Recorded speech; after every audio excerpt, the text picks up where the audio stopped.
Jessica, we're just checking to make sure that you can hear us.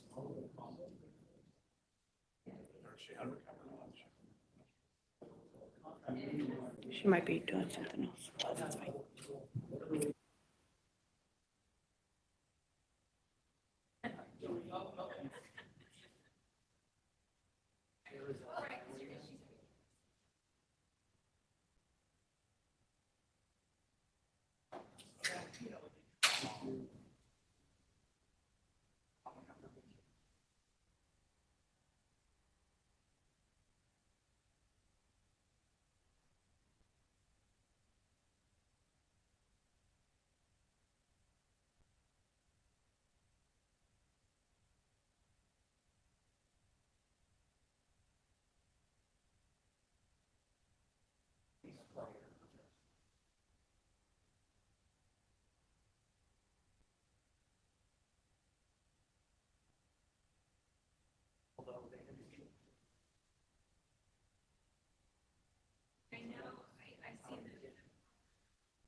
Who do you want to purchase?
We do not have a quorum yet.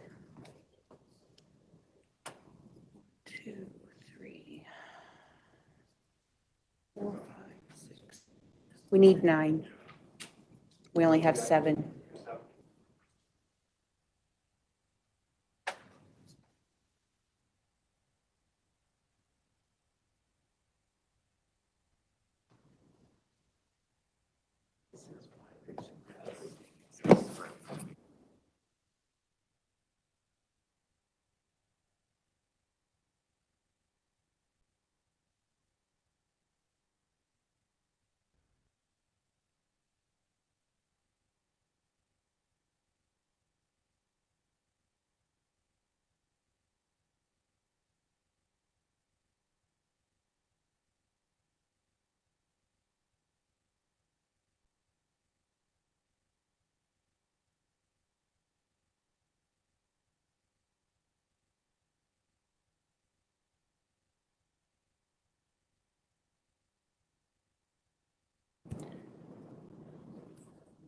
We have 9 people on the call. We can start.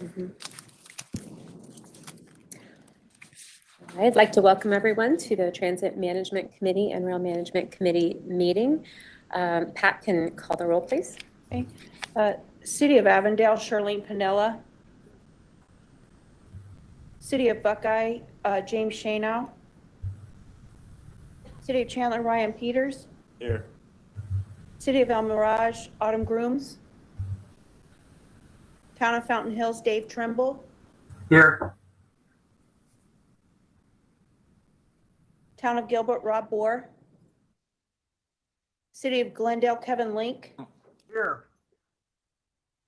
City of Goodyear, Julie Cairns. Here. Maricopa County, Elijah Levon. Here.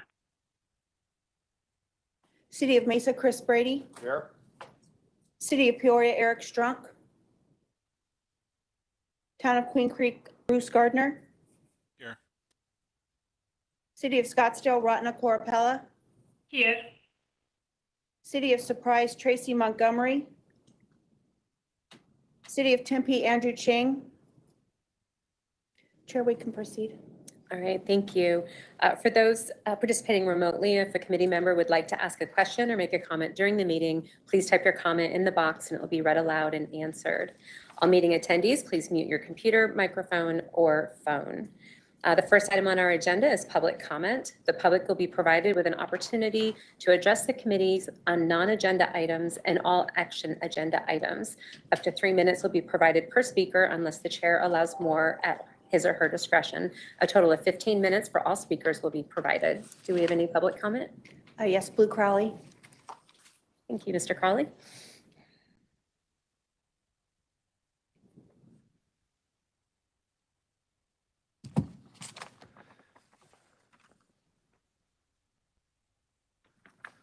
I'll be dealing with agenda items 4 and 5 on the regular and an overall one. This is a picture of the bus route and maps. And if you notice, there's a bunch of black lines on here. Dysart, Litchfield, Bell Road, Thunderbird, Indian School, and that. Those are all the parts of the super grid that you have not done. And my favorite is Litchfield because that one is the one you're supposed to do next year. And in your new routes and that wasn't there. And over here on the east side, we've got Greenfield and Queen Creek. And when I look at the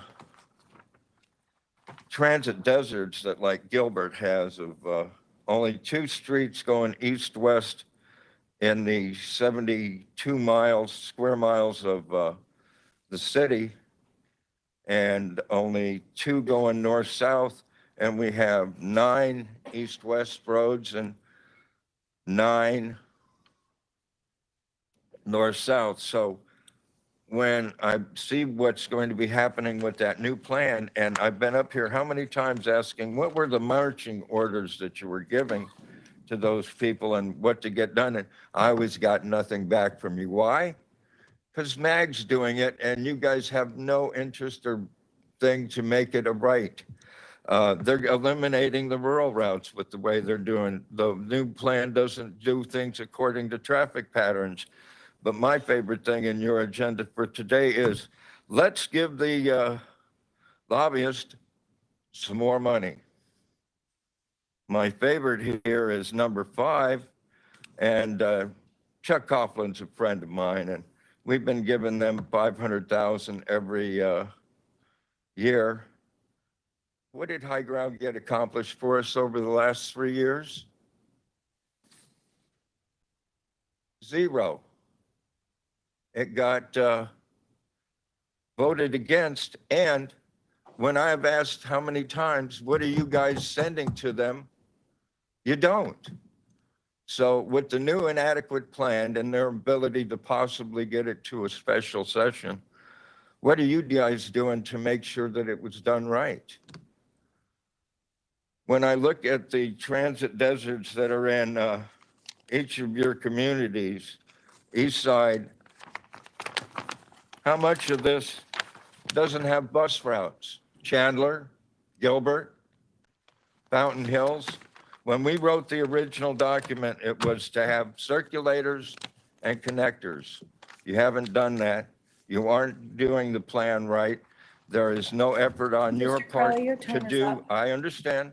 There is no effort on your part to make the system put together to correct light rail and bus put situation. And whose responsibility is that? Oh yeah, you guys are the workers for the electeds. Thank you, Mr. Crowley. Next item on our agenda is the Executive Officer's Report. Ms. Mefford Miller? Jessica's joining us via WebEx today. Michael Worrell will be giving that presentation. Good morning. I'm Michael Warren. I'm the Interim General Counsel for Valley Metro. We have a short report for you this morning. We wanted to show you a preview of the holiday route for bus and rail that will be on the streets in coming up weeks. This will be used on various routes throughout the holiday season and was created by our internal graphics department. Since I have the microphone for just a moment, I wanted to give you a report back on the insurance renewal. It went to the board at the last meeting. We had our quotes that came through, but we didn't have those last time that we met. So last year, you probably remember somewhat painfully, our rates went up by 74%. This year, we came back down to earth. The increase was a 3% increase. From the, which year? From last year's. Oh, So 75. three on top of 74, but back in line with what we had from previous years. Okay. So no more 74% year over year. And so we also have the calendar for you there. You'll note that the Board of Directors meeting that had been scheduled in November has now been moved to December 1st. If there are any questions? Any questions for Mr. Worrell?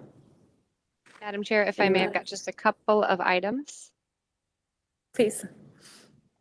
Thank you. I am joining you virtually here from Miami today. We just concluded the Railvolution Conference, and I want to make you aware that next year Phoenix has been selected to host the Railvolution Conference, so it will now be called Impact. We have a group of local host committee members, including Valley Metro staff and staff from some of our rail cities here in Miami as we prepare to launch this big event. So it's an honor to be chosen, and I look forward to having the professionals who work in many different disciplines, including transportation, housing, and economic development, join our city next year. We also shared a short video, which I'll pass on electronically. I think it was well received. Really nice video highlighting some of the great things happening here in the Valley. Secondly, you received an email from me this morning. I am delighted to announce the selection of our next Chief Financial Officer. Ken Kessler of the City of Phoenix will be joining us as our CFO next month. I hope you and your city staff will join me in welcoming Ken aboard our organization. A great choice. I know he's going to be a wonderful addition to our team. That concludes my remarks. Thank you. Thank you. Great news all the way around. Any questions for Executive Officer? Okay, moving on to item number 3, our consent agenda. The consent agenda item is presented for action. Are there any questions, or are there any items that need to be pulled for separate discussion? Hearing none, can I have a motion and a second to approve the consent agenda? Madam Chair, I move approval. Second? Okay, we have a motion and a second. All in favor, say aye. Aye. I have a quick question on the strategic planning. Do we have an idea of kind of when that might happen? Is it trying to get ahead of the budget? Just remind me on that. That's just the one question. It's not about that item. It's just about the timing of the process. Do you Mr. know what that might be? This is Jessica. I'd be happy to answer that question, Mr. Brady. We are hoping to release an RFP pending board approval at our December 1st meeting. We would like to release an RFP in the month of December. So it'll be a relatively brief request for proposal. So we are hoping to have responses back early in the new year. I would expect that most of the work would be done in advance of our FY24 cycle beginning on July 1. Typically, a contract like this would extend for about 9 months' time. Does that answer your question, Mr. Brady? But yeah, well, maybe Jessica, then explain to me what the responsibility, is this leading up to something with the board in a strategic plan? Or are you developing a strategic plan to bring to the board? No, it would be developed in conjunction not only with our board, but also our member city and partner staff. So a great deal of the task and that will be included in the scope of work will be facilitation of that strategic planning process. I would anticipate that there might be a construct such as a board strategic planning subcommittee that would lead on behalf of the board, but board engagement and then ultimately approval at the end of the process would be involved. But I want to highlight that it would be board engagement and member city engagement through the process rather than just approval at the end.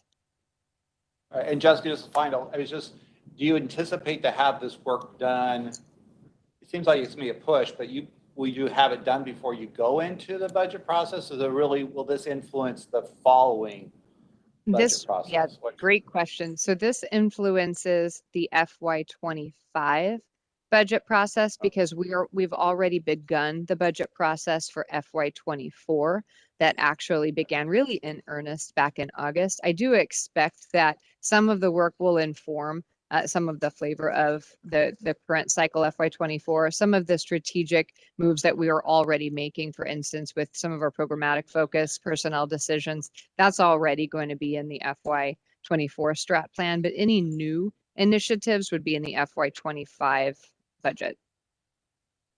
Okay, thank you. And this Great questions. replaces, just to note, this replaces our last strategic plan, which was actually completed in 2015. So it's been quite a while since Valley Metro and our region engaged in a strategic transit plan. So we will be looking to member city staff. We've already begun compiling and reviewing your strategic plans where they exist, as well as other plans like MAG's regional plan, Phoenix's T2050 plan, so that we're not reinventing the wheel there, but rather are creating a plan that is focused on implementation and execution of those visions. All right, thank you, Jessica. Any other questions or comments on the strat plan or any other consent agenda item? Okay, we have a motion and a second. All in favor, please say aye. Aye. Any opposed? Hearing none, motion carries. Our next item is State Government Relations Consulting Services. Oh, I'm sorry, Federal Government Relations Consulting Services contract. Will Ms. Metford Miller be presenting or introducing the item, or how are we going to do that? Mr. Worrow, you're up.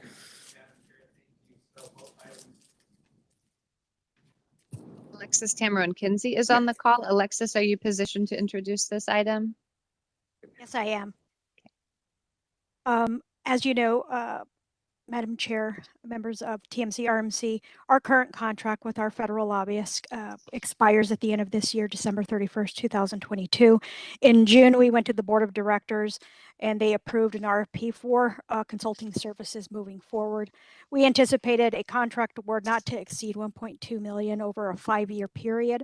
As it was, the proposals came back, unanimous agreement amongst the evaluation committee that Cardinal Infrastructure was best positioned to continue services for Valley Metro, and also came within the 1.2 we had anticipated when we went to the board for the RFP.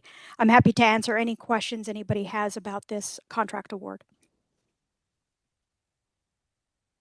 Any questions or comments from the committee? Just, can I ask a quick question? How long have we had this relationship with Cardinal now? How long has it been? Madam With the Chair, federal Mr. con- Brady, this contract it began originally in January 2018, so this is a conclusion of a 5-year contract with them. So moving forward, we're looking at a total of 5 years. Essentially, it is a 2-year base with 3 1-year options. All right, any other questions or comments?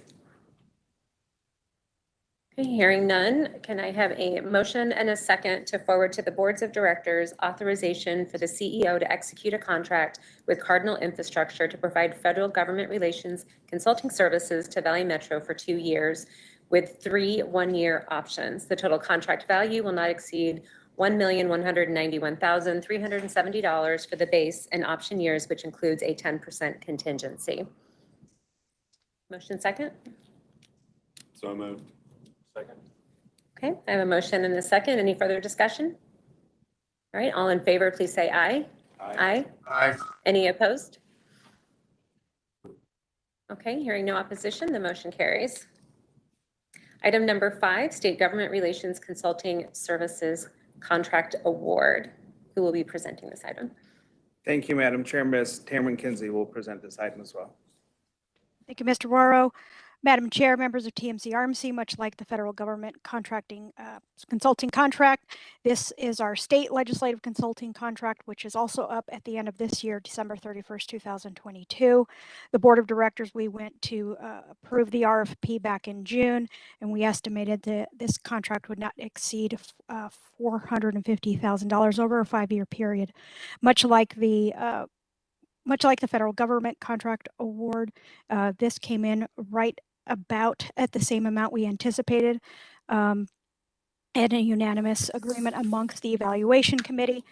We have had a relationship, Valley Metro has had a relationship with High Ground and the Cruise Group as a joint venture for the last 5 years. And prior to that, High Ground had the state lobbying contract for Valley Metro for at least, I want to say, close to 10 years. So it is a long-established relationship between Valley Metro and High Ground. And I'm happy to answer any questions you may have on this contract award. Thank you. Do we have any questions or comments on this item from the committee? Hearing none, may I have a motion and a second to forward to the boards of directors authorization for the CEO to execute a contract with High Ground / Cruise Group joint venture to provide state government relations consulting services to Valley Metro for 2 years with 3 1-year options. The total contract value will not exceed $516,000 for the base and option years, which includes a 10% contingency. Motion and a second? So moved. Thank you. I have a motion and a second. Any further discussion? All members in favor, please say aye. Aye. Any opposed? Thank you. Motion carries. Thank you, Madam Chair. Our next, yes. I think she just said thank you. Oh, thank you. Item number 6, Fair Collection System Modernization Project Update. Thank you, Madam Chair. Mr. Olson will be presenting this item. Thank you, Mr. Olson. Good morning, Madam Chair, members of the committee. I'll provide a brief update on our current fare collection system modernization project. We're replacing the existing fare collection system. First, I'd like to thank all of your member cities, City of Phoenix, Valley Metro staff that have been involved with this project over the years. It's been quite a lift, and really appreciate their support. So a little bit of background on our current system. So this project began back in 2005. It's the Scheiten-Bachmann fare system that's out there today. Went live in 2007 on board the bus fleet in the region. At that time, just fare boxes. Rail came on soon after that in 2009, and TVMs came online then. So, where we're at compared to today's standards and technology, this equipment is very outdated and has exceeded its useful life. And in many cases, parts are no longer available or supported for that. The software is also very proprietary. We've had to lean heavily on the vendor to make changes throughout the entire system, whether it's fare increases, modifications, improved communications at our ticket vending machines. So the future system where we're headed is much more focused toward open architecture. With technology as fast as it changes, we need to keep up with that. And so we need the ability to integrate easily with other systems and make updates on our own. So a bit of background on the current project. We've taken a regional approach to this project as far back as 2015, defining the goals and specifications for our future system, working with your city staff, City of Phoenix, through workshops, Fair Policy Working Group, really defining what are our goals for the system. And we've also taken a regional approach to the procurements, which I'll tell you about a little bit later. So our top goals for this project were to offer better payment solutions for our customers with enhanced features, such as mobile ticketing and fare capping. Fare capping is a very equitable component, which I'll tell you about later. Improved data collection, so our important metrics, ridership, revenue, have a true point of sale control over reduced fare. I know that's something that we're all after, increasing our fare revenues. And so in the future, any customer that wishes to purchase reduced fare must qualify for reduced fare through an application process from a Valley Metro representative. And so once eligibility is proven, they would receive a reduced fare ID. That ID would not only act as their ID, but also give them access to the reduced fare. So you cannot access reduced fare without going through that process. So very excited about that. We also wanted to phase this in a way that it had the least amount of impact to our customers, moving from our legacy system to the new solution. So a little more on the procurements. The fare collection system was procured by City of Phoenix. They entered a contract with VIX back in August of 2020. The remaining 3 items were procured by Valley Metro RPTA. In March of 21, the Valley Metro boards approved RPTA to enter a contract with VIX for additional enhanced customer service to fully support this launch. And then income for the replacement of the existing fare collection system today, or excuse me, the existing retail network today. The fare box replacement was most recently awarded in February of 22 by the Valley Metro Board, and that's really the replacement of all regional fare boxes. So what's included in your packet today as well is the maintenance program, the regional maintenance of those assets. So a little on the investment and funding for these contracts. So this is the same order as the previous slide. At the left, you can see the capital component, and the right, the operating. The capital component, roughly $50.6 million, was funded primarily with FTA funds at 80%, with a local match, PTF. The operating contracts at the right vary in length of years and start, different periods based on the phasing. However, they're all generally around 10 to 11 years.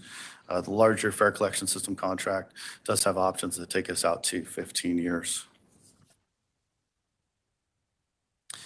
So some key project milestones. Back in July of 21, we did release the expedited mobile app that had real-time vehicle location as well as rider alerts.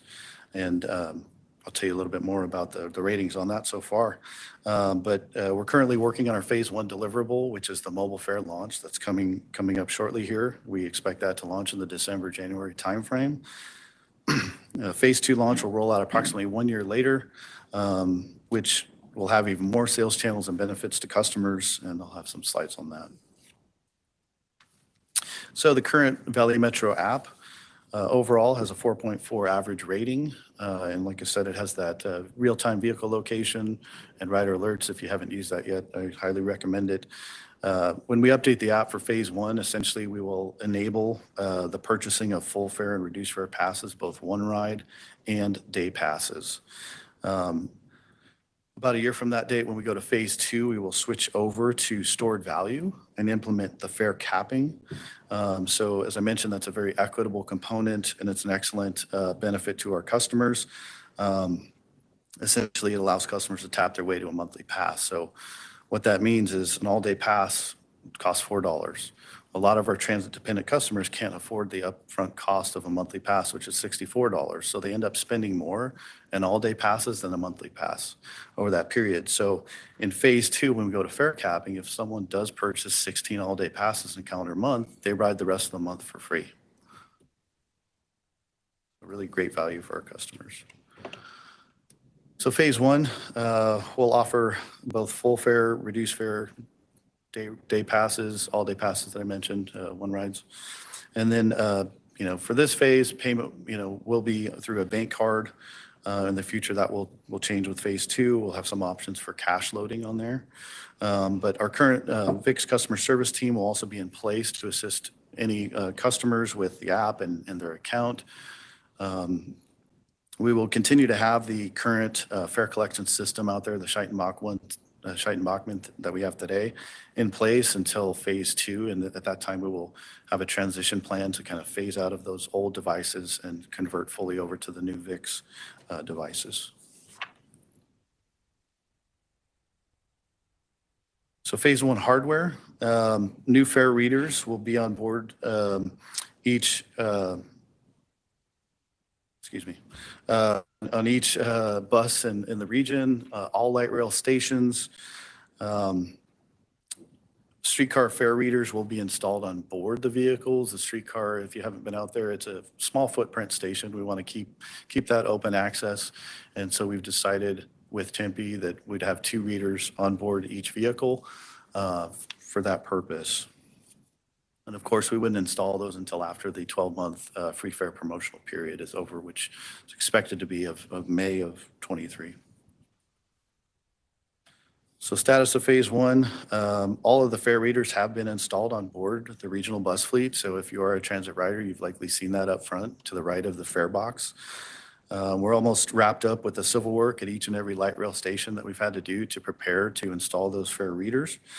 We're in the process of completing testing with VIX and City of Phoenix, as well as some internal volunteers and member city volunteers. We'll have a pilot testing offer to a limited group of the public prior to phase 1 launch. Participants will be required to provide input, on their transit experience with the app, provide feedback, let us know if there's any glitches, what they like, what we can improve. So excited about that as well. So when it comes to phase 2, reloadable fare cards will be available for purchase at fare vending machines throughout the region, as well as the new retail network. So when you walk into a retail network location, you'll see gift cards. Essentially, you'll see a copper card hanging there next to the Starbucks card potentially, in which you can load value onto that or take your card in there and reload value. You cannot purchase reduced fare cards at a retail network. You still have to get that through the application process. I just want to emphasize that. So everything will be account-based. Users will have the ability to register and manage their accounts, their cards through the public website and customer service. So really good thing if, customer loses their card, they can activate it, shut it off, whatever they want to do, transfer that value over to another card. Oops. So phase 2 hardware. This includes the fare vending machines that I mentioned. There's a picture at the top right of this slide. We'll have at least 2 at every light rail station for redundancy, if should one go down. At higher level ridership stations, such as park and rides, end of line, we'll have more than that. And the new fare boxes, as I mentioned, the replacement of those was approved earlier this calendar year. That would also be included with the phase 2.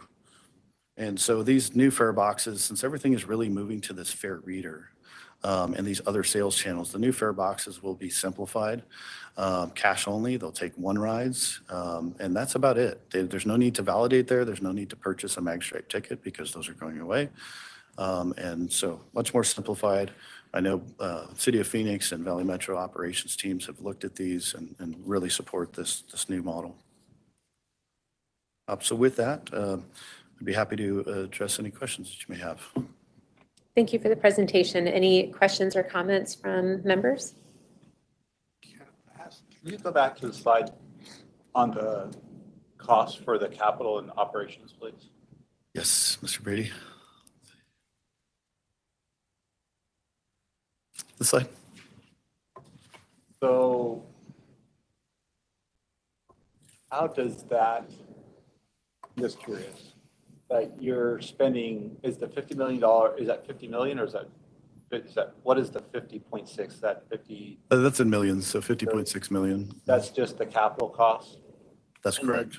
When you say the operating costs, that's to operate those systems specifically on an annual basis, or is that over a period of time?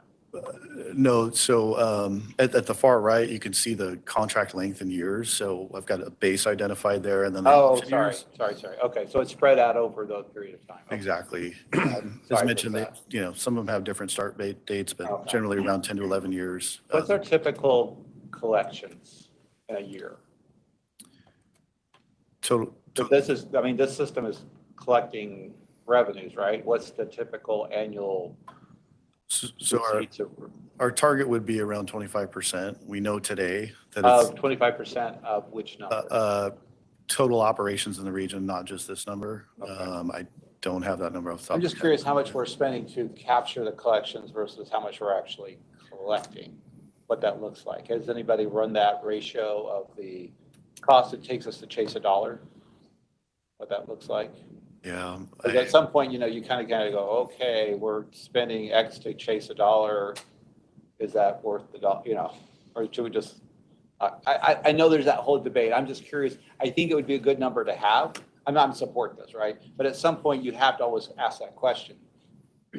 It's my favorite example is mag lunches. It was costing us more expensive. It was more expensive for us to collect the $2 or whatever it was for lunch than it was to just give the lunch for free. That's a bad example for you, but you know my point. You see my point? It's like, okay, how much does it cost us to collect the dollar? And if we're costing us more to collect the dollar, then maybe we ought to rethink. Or are we getting close, right? What's that ratio? So maybe somebody could just kind of break this down a little bit and think on an annual basis, if you spread out those costs, really, how much is it costing us to go? I mean, it sounds like you've got the great technology, you're making it simple for people, and that's great. But at some point, that technology and the operations is growing in cost, and we haven't changed the rate, the rates are probably not going up as fast as the cost to collect. Does that make sense? Sure. Then at some point we got to say, what's the effort here? Do we really need to do it? So I think it's just something we need to look at. I'm assuming this numbers were okay, but it's just down the road, we probably ought to keep assessing that, right? Does that make sense? Absolutely. Yeah, no, I appreciate the question and comment, Mr. Brady. We do actually have an upcoming study session. I'm not sure the exact month yet that will explore what does free fares look like in the region, and if we do that, what would need to fund that shortfall? Because I mean, I just think that the operating costs, capital costs are going to keep growing with inflation and other things, but I suspect it's going to be very reluctant to grow the fares at that same rate, right? So at some point that ratio, becomes difficult to justify spending so much to go collect fewer dollars. So just something. Understood, yeah. So I anticipate having some of that at that study session, as well as some of the, more non-financial related pros and cons of, fares. Okay, thank you. Thank you. Great question. Mr. Ching? Yeah, continuing on a similar line as Chris's questions. We're at 25%, you say right now, fare box recovery? No, sir. That's our goal? Yes. Okay. Is that the industry, like nationwide standard is 25%? I'd say pre-pandemic, that's probably Okay. fairly standard. And it depends on each transit agency, where they're at as far as fare increases, what those fares cost versus operating. So we'd like to be at 25%, but we're not right now. Correct. Where are we right now? I would be happy to get back to you. I don't know the number off the top of my head. I'd hate to state that. It's a regional number. So Okay. That's fine. Work with member cities to identify their operating costs as well as their fares recovered.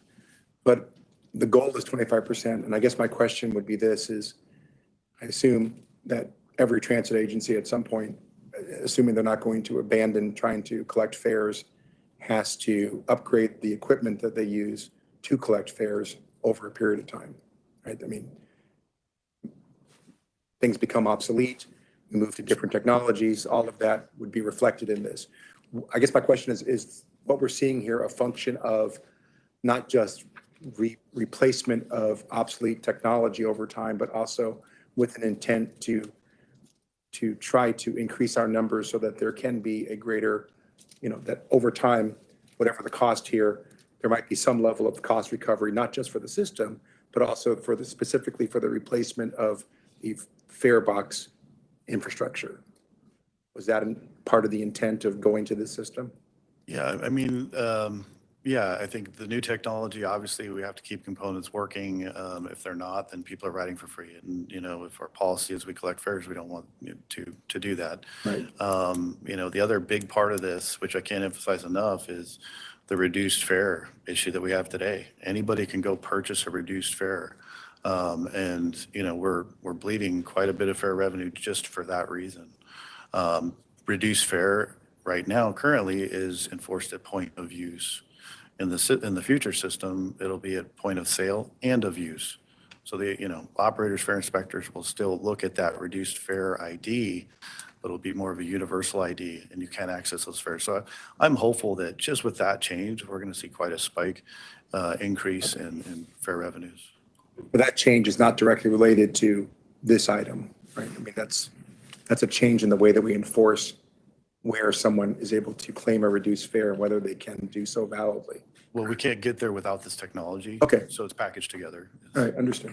So that alone will have potentially an effect in one of two ways. Either you will get more or it will discourage people from riding, potentially. Well, we do have a policy in place, and unless we change that policy, we're going to Okay, thank you. force it. Tyler, thank you for the presentation. So perhaps springboarding off Mr. Brady's comments, maybe your last column there on the right, you just say, total potential contract years rather than breaking it out based on options so that, our board members can see for each line item, those costs would be spread out over those many years. The other thing I would mention is, we've been talking about this for a really long time, and one of the things that we've been striving for is just giving passengers more options, and everything's going to smartphone, right? And so that's another huge component of this. I know that years ago when we started talking about potentially upgrading the fare collection system, we knew that other agencies were doing projects like these, but we also saw some of them fail pretty miserably, some big cities. So we wanted to take our time to strategically look at what options are out there and making sure that the systems worked. Because I have been to other cities where they put in new systems and people are already figuring out literally how to go around barriers and things like that. Seen it firsthand. So we wanted to make sure that we put in things that made sense and that gave customers options. And to me, the big thing is the equity piece of, fare capping. I've read a lot of industry publications over the past 12 to 18 months talking about how fare capping is a big deal for someone who can't upfront that cost of multi-day passes, 7, 15, 31-day passes. So that's a really big deal. So I'm really looking forward to that. The last thing I would mention, and don't quote me on this, to Mr. Brady's question, if memory serves correct, pre-pandemic, regional fare collections were like 50, 60 million, I want to say. And you said you'd get us that number right. But if I remember correctly, it was a pretty big number pre-pandemic. So, compared to what we're spending on these charts spread over all those years, there has been some thought put into why we're doing what we're doing. And if we expect to keep growing the system, those fare collection numbers will continue. Thank you for a presentation. Very good. Thank you for your comments. Thank you. Do we have any questions, comments from anyone participating virtually? Okay, any other comments in the room? All right, that item was for information only, so thank you very much. Our next agenda item is quarterly reports. It is also presented for information only. Do we have any questions from the committee on this item? All right, hearing none, the next item is travel expenditures and solicitations, also presented for information only. Are there any questions or comments? Okay, hearing none, there was no action requested. Item number 9, report on current events and suggested future agenda items. Does any member have any reports on current events or any agenda items for future meetings? Okay, hearing none, our next meeting of the TMC RMC is scheduled for Wednesday, January 4th, 2023 at 11 a.m. and this meeting is adjourned. Okay. Now I'd like to convene our Transit Management Committee meeting and welcome all members.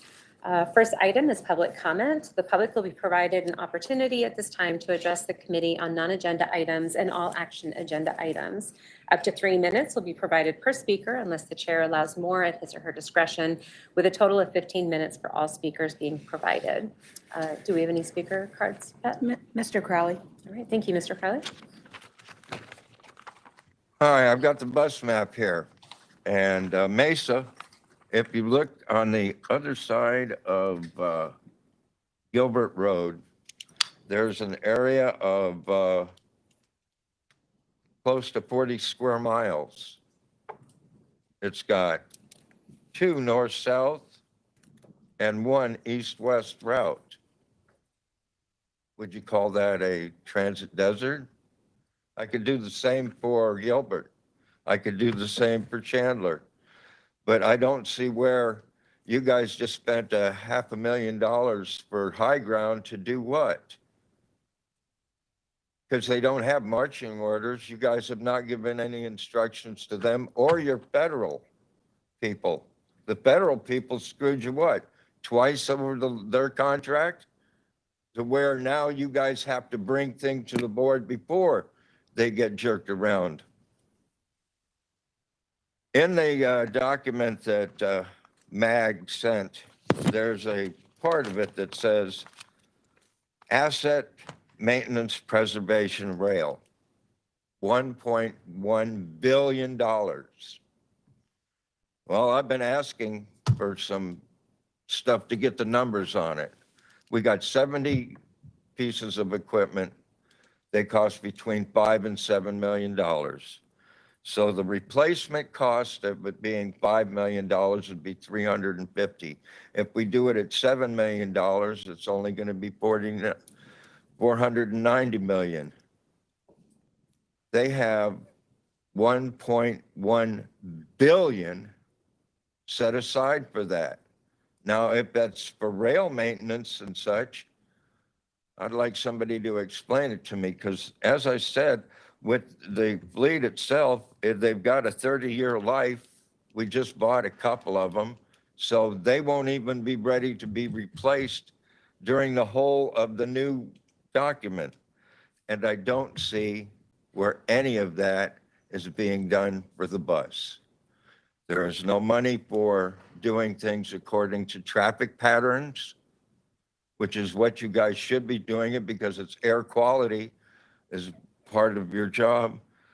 You're not doing anything to get the infill back of the super grid, because you say you're basing it on it, and you're not got anything in there for stops and bus pullouts. These are costly infrastructure items, but what you do have in that document is 1.1 billion for the rail. Now, is that because this committee didn't do its job to get the part for the bus to be dealt with? I think so, because like I said, you just gave them $500,000 and then pointed out that we've been working with them for how many years? Well, what was the plan they were working on? It wasn't, and there still isn't. Thank you, Mr. Crowley. Our second agenda item is the consent agenda, which is presented for action. Does anyone on the committee have any questions or any items that need to be pulled for separate discussion? Okay, hearing none, I'd like to have a motion and a second to approve the consent agenda. So moved. Thank you. I have a motion and a second. Any further conversation? Hearing none, all in favor, please say aye. Aye. Any opposed? Motion carries. Item number 3, new regional fare collection system, cash only bus fare box software and maintenance agreement.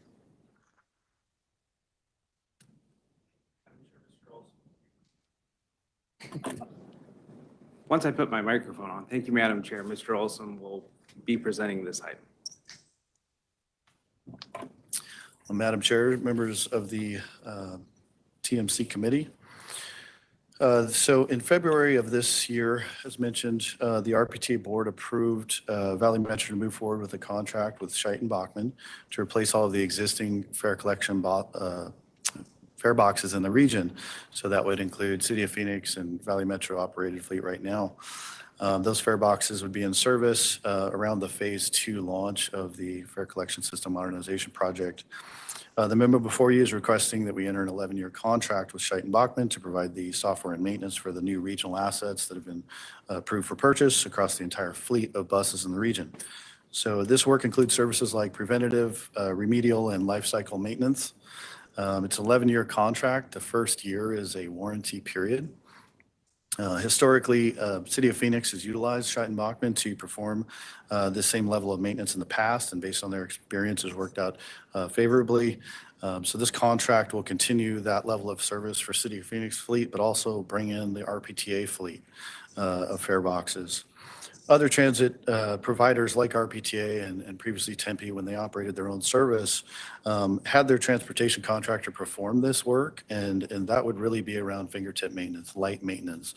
It did not include the life cycle and component replacements that this contract offers. And so really those agencies would end up spending more in parts, buying smaller quantities, having Scheidt & Bachmann install that over time without that contract. So the benefits that we get from this contract are really twofold. The first one being volume discount pricing, so having more service, more fare boxes in the program. We analyze the existing rates that are out there today with the City of Phoenix contract.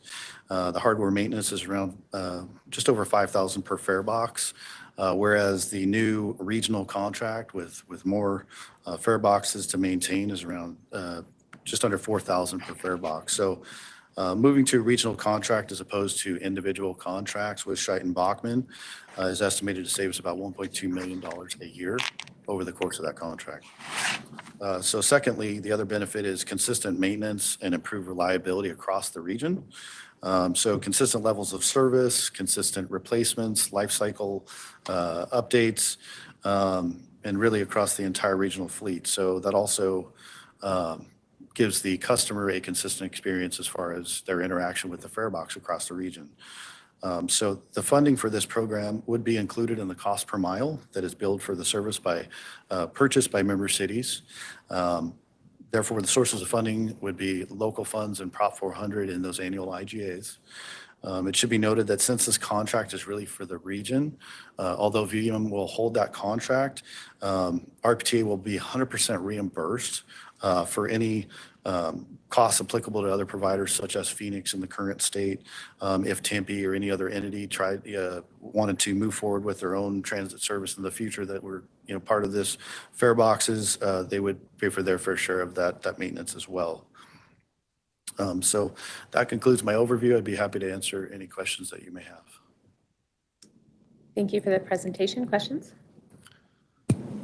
So Tyler, not so much a question, but a confirmation. So fare box maintenance, this is basically continuing something we're doing today on every fare box that's out there. And then just to confirm, this is also one of the numbers you showed on slide 5 of your previous presentation that shows it's one component basically of upgrading the regional system.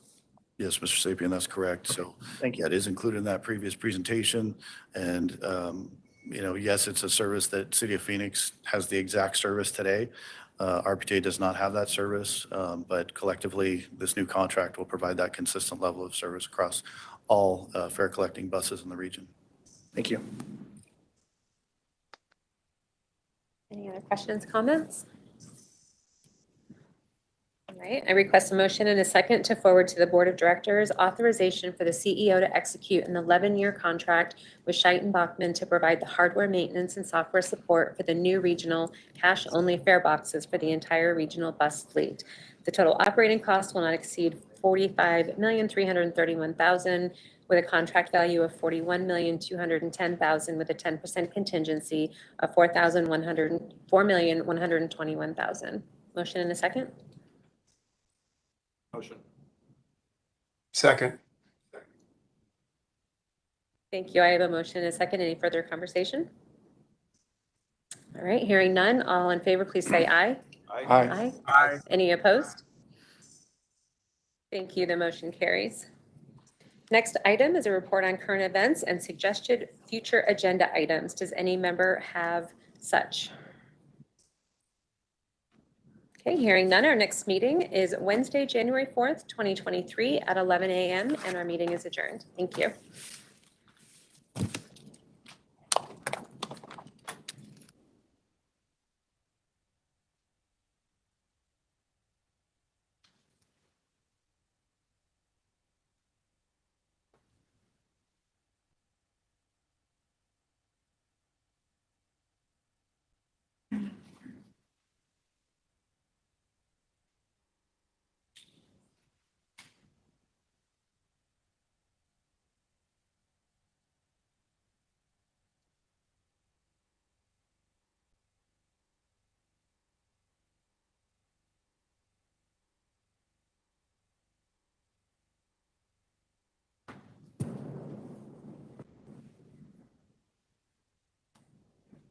Okay, I'm going to go ahead now and call to order the Wednesday, November 2nd, 2022 meeting of Rail Management Committee.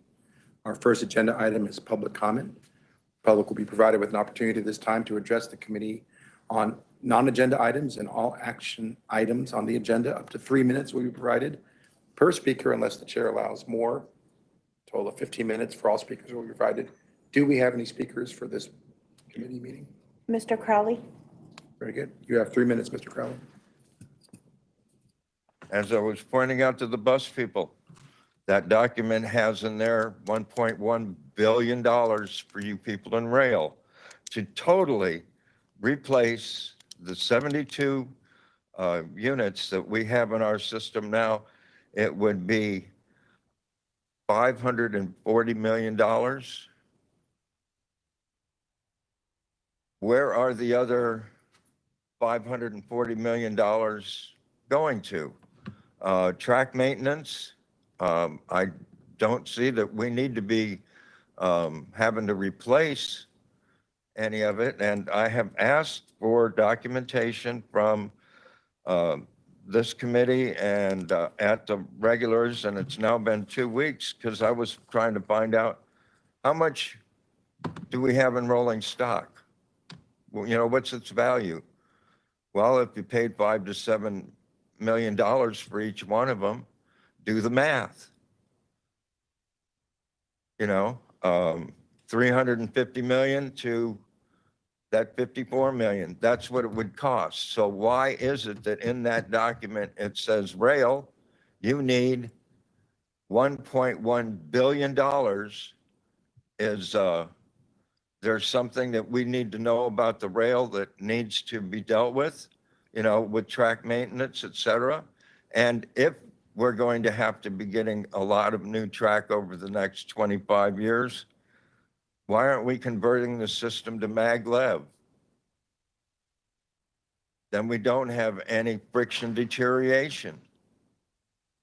So I would like for the new document that Jack and them over at MAG are working on would reflect what needs and has to be done. But my favorite part of it was when I saw that asset management rail and started asking, what is this? Nobody knew what it was. But then when I read the document over and it says, this is the replacement of all of the rail stock and track over the contract. Why was it that hard that you didn't know? I mean, you have a single CEO so that both of the systems can work together. I still don't see where the rail is going to get that extensions to the Capitol and out to 79th, the 5 stops that don't have connectivity. Is that because you people paid for the design and you built it for the rail, not for an intermodal system? Get the job done right. And I know that you're the ones that get all the money out of that system. You need to make sure that the bus is also taken and dealt with. Thank you for your comments, Mr. Crowley. We'll now close item 1 and move to item 2, which is the consent agenda. All items on the consent agenda will be voted on with one motion unless any member of this committee would like to have an item removed for separate consideration. Does anyone want any items removed? Okay. Seeing none, I would ask for a motion to approve the consent agenda. Second. Motion has been moved and seconded. Please vote by saying aye. Aye. Aye. Any opposed? All right. Consent agenda passes unanimously. Next, we have item 3, report on current events and suggested future agenda items. Are there any reports by members or current events? Okay. Hearing none, our next meeting is scheduled for Wednesday, January 4th, 2023, starting with the same group of meetings at 11, which means the hours probably won't start at that time, but shortly thereafter. And we are adjourned. Thank you.